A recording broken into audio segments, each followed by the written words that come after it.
Tu veux quoi pour ce soir?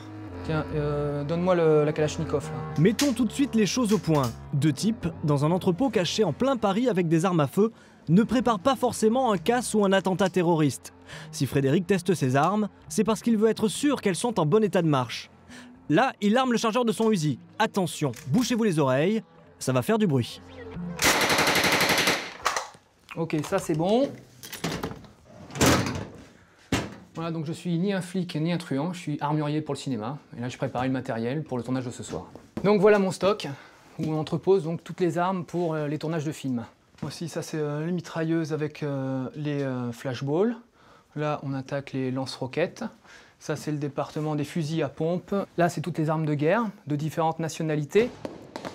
Et l'inventaire n'est pas fini. Thompson, Winchester, fusil à lunettes, MP40, Kalachnikov et pour les films d'époque, pistolet à silex. Ce sont toutes de vraies armes, plus de 3000. Avec ça, Frédéric a de quoi refaire n'importe quelle guerre, de cinéma bien sûr. L'arme la plus demandée, c'est celle-ci. Donc ça, c'est un pistolet donc Beretta, le classique, et que tous les réalisateurs veulent dans leurs films bien évidemment. Et moi, j'essaye de faire choisir autre chose pour justement qu'on ne le voit pas tout le temps. Chaque comédien étant différent, Frédéric se doit de trouver le calibre adapté à leur carrure. Alors, par exemple, pour un gabarit comme Jean Reno, on avait choisi celui-ci pour Wasabi. Si Frédéric travaille plutôt sur des films d'action, il lui arrive aussi d'intervenir sur des comédies. Alors si, il y avait bien une arme sur Bienvenue chez les Ch'tis, c'était un fusil qui tirait sur un chat, donc personne ne l'a vu, mais je suis quand même au générique. La clé de Guillaume Niclou, le film de Régis Barnier, Danny the Dog, et Big City, un western qu'on a fait avec des enfants, on a tourné en Bulgarie. La particularité de ce film, c'est que c'est un western qu'avec des enfants, où là c'est la première fois qu'on me faisait ça, c'est qu'il y a un enfant qui a coincé son doigt dans le canon. On était obligé de lui enlever avec du savon noir, mais ça c'était vraiment une anecdote particulière, parce qu'on ne l'avait jamais fait. Et pourquoi devient-on armurier? Bah pour faire comme papa.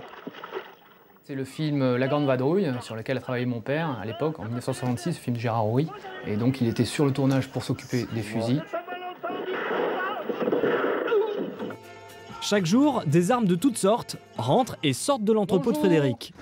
Aujourd'hui, une régisseuse travaillant sur une célèbre série rapporte les armes du crime soigneusement enveloppées. On vérifie qu'il y ait le matériel, un pistolet, un arme en latex pour la cascade, un deuxième pistolet avec 2 étuis et le bon de transport. Donc le bon de transport qui permet à cette personne de se promener donc avec les armes de cette série policière. Sur les armes qu'elle m'a rendues, donc il y a les armes de jeu des comédiens avec les étuis et il y a un raccord latex qui est du coup en plastique mou pour les raccords cascade. En fin de compte, quand un cascadeur se prend un coup sur la tête ou qui fait tomber l'arme, c'est du latex et il n'y a pas de problème. Si Frédéric fournit régulièrement des armes aux acteurs des plus célèbres séries policières, il les entraîne aussi au maniement de ces dangereux accessoires.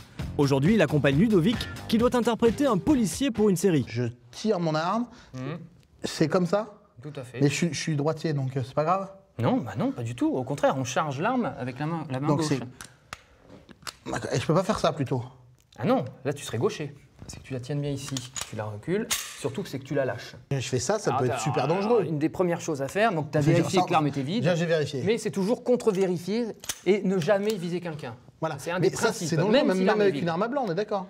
Alors, avec une arme à blanc, c'est tout aussi dangereux qu'une arme réelle si tu es assez proche, parce qu'il y a quand même une flamme au bout du canon. Donc, si tu es collé complètement, par exemple, sur une main, bah, ça fait un trou comme si tu tirais à balle réelle. Ah, même... carrément? Ah oui. C'est pas le canon qui va gonfler, c'est ta main qui va prendre. Tu es en arrière et tu lâches.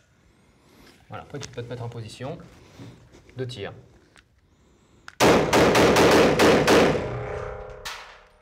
J'ai déjà tiré une fois ou deux, mais chaque arme est complètement différente et donc c'est intéressant de venir dans un stand de tir, pouvoir voir un petit peu comment ça se passe. Et on est aussi soi-même plus en sécurité. Un policier qui tirerait comme ça, personne n'y croirait. Alors que des positions techniques police avec des évolutions, où ce sont des postures qui sont caractéristiques, là c'est très important pour la crédibilité du tournage. L'armurier de la fameuse série Les Bleus, c'est aussi Frédéric. Dans les rayons de son atelier, il fait son marché pour le tournage de ce soir. Là, on va préparer le matériel là pour ce soir. Donc, il me faut, pour ce soir, on va se prendre donc les 2 revolvers là, qui sont là. Ensuite, viens par ici. Sa liste de courses, il l'a fait grâce à un dépouillement du scénario que la production lui a fourni. Voilà. Il fouille dedans et tombe à son tour sur un flingue, le même que celui qui a été ouvert par Nadia. Donc il me faut l'arme de Nadia pour ce soir. Voilà, celui-ci. Les cartouches qu'on va utiliser ce soir sont des cartouches à blanc. On les reconnaît à quoi? C'est qu'en fin de compte, il n'y a pas de balle au bout. Voilà, donc la cartouche à blanc, qui est différente par rapport à la vraie cartouche, qui elle a une balle. La cartouche à blanc n'en a pas. Par contre, on a toujours la poudre à l'intérieur, ce qui, moi, au tir, me permet d'avoir une flamme au bout du canon.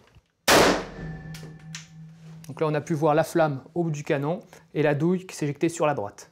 Aussitôt les armes prêtes, il part sur le tournage de la saison 2 des Bleus. Et ce soir, l'enjeu est de taille.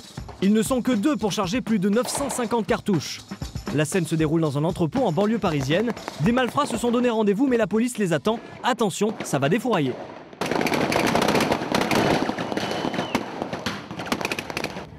Bon, il n'y a plus qu'à tout recharger maintenant.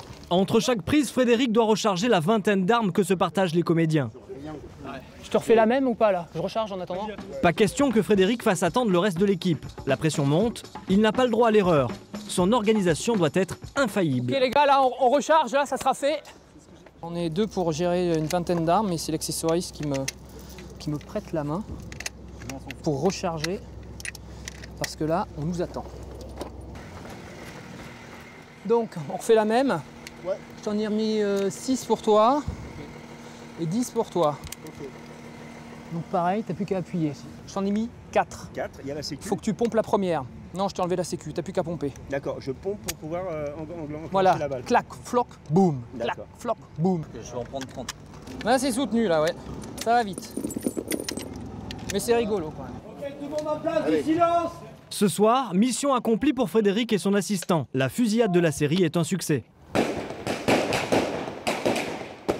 J'étais plus petit, je jouais cow-boy aux Indiens, donc moi j'avais toujours les plus belles armes, alors que mes copains avaient des armes en plastique. Donc c'était un peu dégoûté. Mais moi je jouais avec des vraies armes, donc c'était plus rigolo. Un peu comme ce soir. On est un peu comme des enfants en fin de compte. Hein. Ça tire dans tous les sens et on rigole bien. Pour ce jeune armurier, être passionné par son métier, c'est pas du cinéma.